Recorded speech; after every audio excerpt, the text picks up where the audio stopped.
Selamat sore, masih bersama Lembaga PES Mahasiswa Tidak 21. Hari ini Selasa 2 Oktober 2018, kami melaporkan dari kawasan alun-alun Kota Magelang, di mana saat ini sedang dilaksanakan penggalangan dana sebagai wujud solidaritas dari mahasiswa Universitas Muhammadiyah Magelang dalam merespon dan membantu saudara-saudara kita yang mengalami bencana gempa bumi dan tsunami di Palu, Mamuju, dan Donggala, Sulawesi Tengah.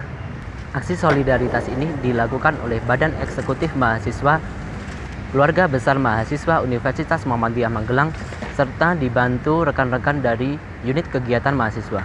Aksi ini dilakukan di beberapa titik, di antaranya Kampus 1 dan 2 Universitas Muhammadiyah Magelang dan di beberapa lampu lalu lintas di Kota Magelang.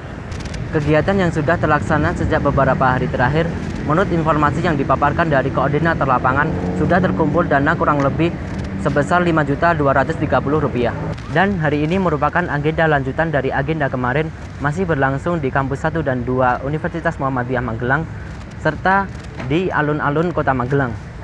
Nantinya hasil penggalangan dana ini akan didistribusikan ke titik bencana berupa uang tunai maupun logistik yang dibutuhkan oleh masyarakat Palu dan sekitarnya. Demikian laporan yang dapat kami sampaikan.